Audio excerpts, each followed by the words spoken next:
I think it was how can we make our students fit into our system better? And in the last few years, especially with the work that I do, particularly because pandemic forced us to think about how to do things differently, it's more about how can we adjust our systems to better fit the needs of students. And I think I've really seen that change in the past 10 years.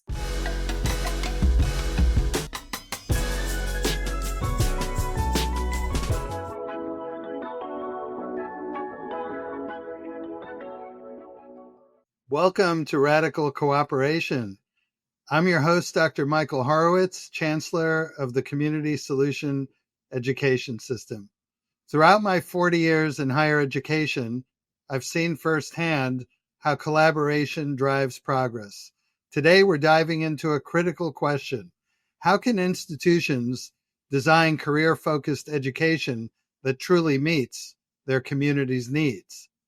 So to help us unpack this, I'm thrilled to welcome Elizabeth Erickson, Executive Director of Higher Expectations. Elizabeth leads initiatives that bring together colleges, employers, and communities to create meaningful workforce pathways. Elizabeth, welcome to Radical Cooperation. And before we dive into workforce-aligned education, I'd love for our listeners to get to know you better. What experiences have shaped your approach to career-focused education? Thanks, Michael. It's great to be here today. I love the opportunity to talk more about the work that we're doing across Racine County. Like a lot of folks, my career journey has not been linear, but education has always played a really key role in the work that I was doing, either volunteering or as an educator in some way. I was always in the periphery of education, but as I went through my career journey, really learning a lot about how many systems play a role in someone's career pathway and how we can work to improve systems so that more people are able to reach their fullest potential. At Higher Expectations, along with other similar organizations in the StriveTogether network across the country, we work on that career to cradle continuum. So really looking forward to diving deep into this today. Well, fabulous. And even before we get to that, I read in your bio online about the work you had done in Africa. Can you tell our audience a little bit about how that shaped your desire to enter community-focused work in the United States? Absolutely. Yeah, I was a Peace Corps volunteer in Madagascar where I served as an English educator for 2 years, teaching sixth grade English. I think one of the biggest things is when I was learning about Madagascar's education system, it's really not built for students to be successful. There's a lot of challenges along the way. And reflecting on the challenges that were in Madagascar really led me to continue to pursue my education when I returned and got a master's in international public affairs. While I was learning more about the challenges internationally, I also took some classes on our domestic education systems and really learned that there's a lot to do here in the States to make sure, again, that everyone has access to the opportunities to achieve their fullest potential. And so really started to dive deep into just the different challenges that exist here in the United States and wanted to make an impact in my own community. One of the best things I learned about the Peace Corps was how important it was to talk to the community that you live in and the community you're serving. There isn't a one size fits all solution, and that's no matter where you are. And so that's something that I brought to Higher Expectations in particular, and throughout my roles have made sure that we're really focused on what our students need here in our local setting. Yeah, that's so powerful, your work abroad. I'm a big believer in leaving the United States and learning in other cultures and reflecting on our own work. Tell us a little bit about this national network that Higher Expectations is a part of. Yeah, so we're part of StriveTogether, which is a national network that works to transform systems across the United States with a focus on education and employment. So we work across 7 different outcome areas: kindergarten readiness, third grade reading, middle school math, high school graduation, post-secondary enrollment, post-secondary completion, and employment, and really working to transform systems, to talk to people in the community, to look at data in particular and making sure that we're making evidence-based decisions. what that national network allows us to do is understand what's working in other communities, where other communities have had similar challenges that we do here in Racine, and be able to just really learn from each other. So we're not always rebuilding the wheel.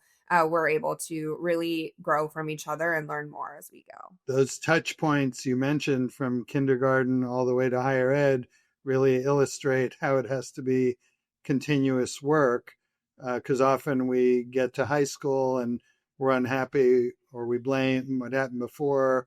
Someone gets to college and we say the high school didn't prepare them, but really it has to be a team effort starting from the beginning. Right. I think one of the things at Higher Expectations that we talk about a lot is the whole family model. So if we're working in employment, that also helps the students who are in that person's life to succeed in their education as well. We know that when students are able to feel safe in their classroom, have the right systems in place to achieve their academic success, that parents have a lot easier job doing that same thing in their employment journey.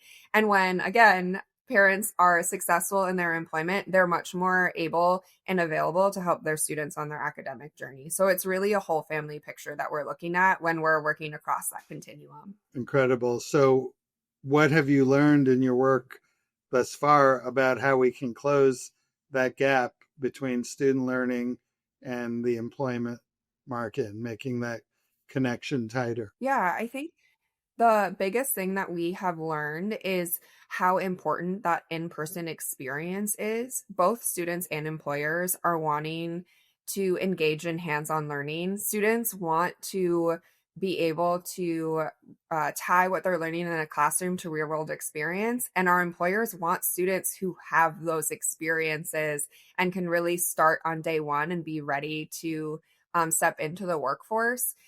So I think that really is a big concern. And the other thing that we found to be really important and that we're learning more about is that there is a really big opportunity cost to continue your education for a lot of students. We don't have the same unencumbered workforce model that we had when the college systems were first created, where someone's attending college and they don't have other responsibilities or things that they're doing. A lot of the times families just simply can't afford to put earnings on hold while their student completes a degree. So having those real touch points of learned experiences, especially if they're opportunities that the student can earn wages for, really helps create a sustainable pipeline for our post-secondary institutions and for our employers. Yeah, that's so unfortunate that the media still portrays a campus full-time student. I think I read last year, really, the modal student is a 25-year-old working adult, and they're not living on a campus. They're living in their community. So how do you think the colleges can improve their partnership with employers to shape their programs and make that kind of connection you're talking about? One of the things that we've seen that works really well is having some kind of advisory committee that is a mix of employers and experts and all of the people who are really working together. It's a great start to build relationships. I think importantly, those relationships existing between institutions and employers is really valuable. What we see is sometimes those relationships end up being there's one professor that has really great connections to one person at a company, and then transitions happen in the workplace and those relationships no longer exist. So really institutionalizing those relationships in something like an advisory committee can be really helpful. And then while you're working to create those hands-on in-person learning experiences, you can have those folks working together to make sure it fits the needs of the curriculum and also the needs of the employer. So the institutional commitment is critical, and I think in higher education we sometimes have faculty oriented that way. Other times they view their work as their own scholarship and research, and not necessarily as connected with future employer outcomes. So finding that faculty or department that will carry that water.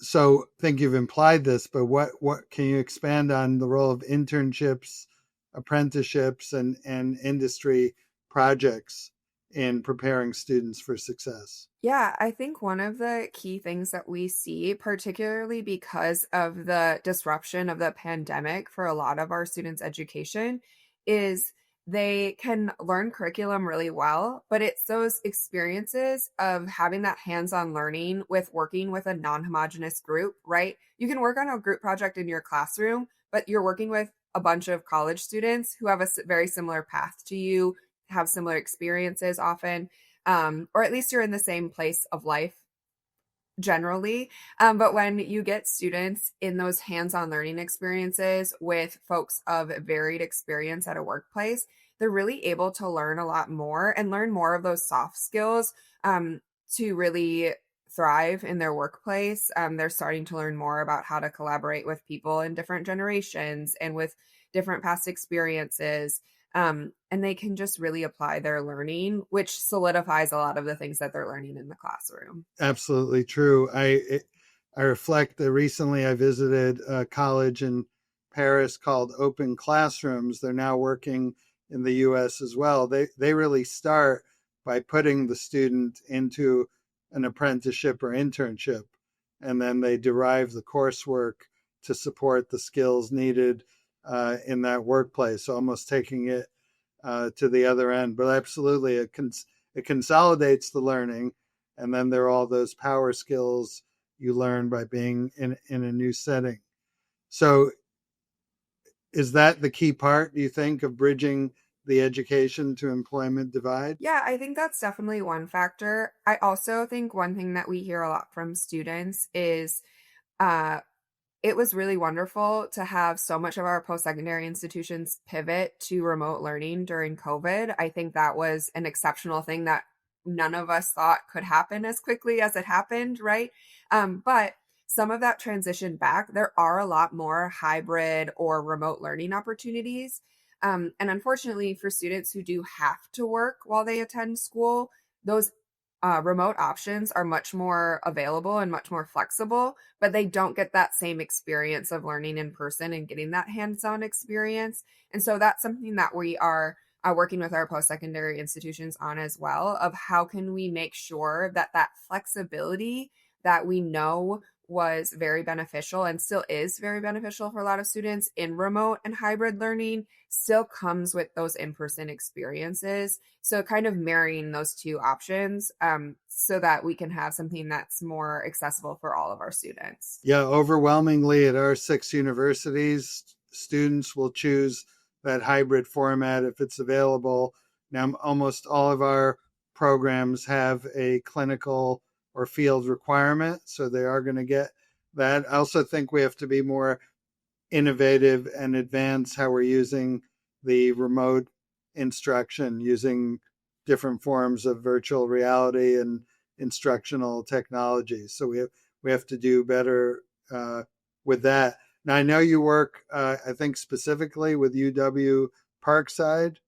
Do you have successful examples of the approach we're talking about that you can describe? Yeah, there's two pathways that we've really worked hard on with UW Parkside and other institutional partners in our community, including Gateway Technical College and Carthage College.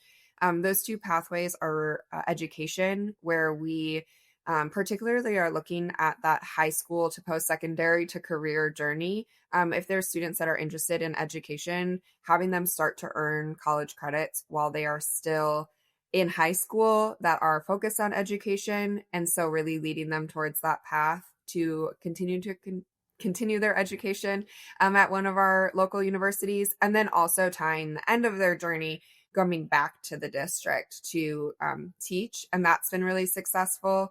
One, in those high school classes, they're getting some experience in the school and opportunities to learn with elementary school students while they're high school students. And then as they continue, there's connection points for them to come back to the district and apply their learning. And that's really helpful.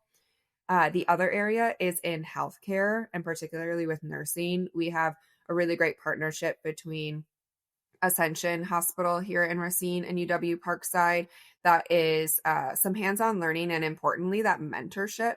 I think particularly a lot of our students are first-generation students, but also they might be their first in the family to be pursuing a different career path. I think we see a lot more of that where maybe I come from a family of educators and I'm choosing something different, and that's great. But that means that I might not have any networking abilities in my new field. And so those opportunities to be out in the field and building relationships and building your social network really continues to open up those pathways to a successful career. I think we all know that education is really important, but those social networks that you're able to build while you're pursuing your education are really what can open some doors for you. Absolutely. And I think when you grow up in a more affluent environment, you have more opportunities to create that networking, or your parents and family can do that. So we have to make sure everyone has that access. I also saw on your website that you had a goal to get completion, I believe, at Parkside to 50% by 2025. Have you seen this apprenticeship, internship strategy work as part of increasing the completion rate? I think in particular, it helps with retention. Students are able to see how their post-secondary degree can lead to a career. And so when you have that end in sight, it's a lot more beneficial to you, right? Like you see the end and you know that there is a career at the end of this journey that can be really difficult. I think the other really important thing that we see is the different scholarships that are available through those partnerships that help, again, with that retention. If a student knows that there is different funding available to them so that they can continue their education without continuing to take on debt, that can also be really helpful. Were you surprised when you came to this work that completion rate was so low? I wish I could say that I was. I worked in post-secondary institutions while I was there. So I was a residential advisor and then was working in the FAFSA side of things at the financial aid office on campus. So you get to really learn a lot more about the college experience when you're working with the college. And so I think it's more of, I was surprised that it had been that way for such a long time, and that there didn't seem to be a lot of efforts to change that. I think it was, how can we make our students fit into our system better? And in the last few years, especially with the work that I do, and I think particularly because pandemic forced us to think about how to do things differently, it's more about how can we adjust our systems to better fit the needs of students. And I think I've really seen that change in the past 10 years. That's hopeful. Rather than, we used to talk about college ready students, and you're talking about student ready colleges. I think we use this national stat of 60% completion, and I think it's not widely aware among the public. And on top of that, that's for 6 years graduation rate, not even the 4 that we say college is supposed to take.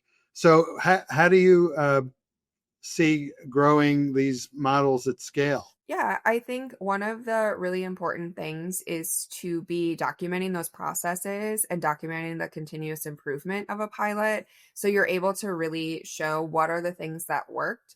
And you can very easily apply those to different models. I think a lot of the things that work are more about the relationships, are more about the different processes, and less about what's industry specific. And so being able to take that and scale it and out to be for different institutions and different industries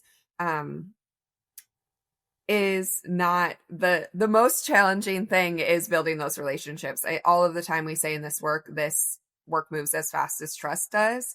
And so building trust between employers and institutions, and at the same time, making sure that students also are a part of that story and that journey. They need to trust that those relationships with employers are about them too. It's not just filling seats at an employer. It's about getting our students on a path so they can have sustainable employment, is also really helpful. Yeah, that's a lovely way to put it, about trust being the pipeline. I like that. How have you seen this model support regional growth in Racine and elsewhere. Yeah, one of the things we talk about a lot is that we want to marry economic growth and economic mobility. And so when there are opportunities for our community to be expanding, there's more employment opportunities available. How do we make sure that our students are prepared for those opportunities? And it's these kind of institutional relationships that really help make sure that our students are continuing their education here and then also staying to work here so that that economic mobility is seen for their families as well. And again, it's really thinking about that whole family picture. So I saw that this year you moved from being the co-executive director to the sole executive director. What's next? What are you dreaming about for Higher Expectations? Yeah, so I think one of the biggest things that I'm excited about is we are focusing and diving into post-secondary enrollment. We worked a lot in our first 10 years to get those post-secondary completion numbers up. We've done some great work, particularly at UW Parkside, with reducing the number of remedial credits, with creating those employer and post-secondary relationships. And now we're trying to better understand why we have so few of our high school students in the district going on to post-secondary. And we're really investigating those things, what's going on with our FAFSA completion, and also what's happening with our dual credit, which we know is a super impactful thing to be doing as a student. You're learning that you can actually have success in a college class. You're also reducing the amount of money that you'll need to spend on a college education, and just better strengthening those pathways so that our dual credit opportunities are leading to post-secondary enrollment. So really excited about that. The other thing we're digging into is early literacy, which is one of the biggest indicators of post-secondary and career success, is making sure that our third grade students are reading at a proficient level in third grade. And so we've been doing a lot of great work with our district to support that. And we are now getting more of our parents engaged and involved in those conversations so that they are more supported to help their students at home to achieve those third grade reading goals. Well, again, you've really reinforced your belief in education broadly, and that it really starts early, and we have to keep tracking all the way through really to employment, to post-university employment. So thank you for joining us today to illuminate this important topic. To learn more about Higher Expectations and its work in workforce development, please visit their website or connect with Elizabeth Erickson, as I did, on LinkedIn. For more insights on radical cooperation, subscribe to our podcast and follow me on LinkedIn. Thanks, Michael. It was great to be here. Thank you for joining us on Radical Cooperation. Together, we can create a future where education meets the needs of the workforce and transforms communities along the way.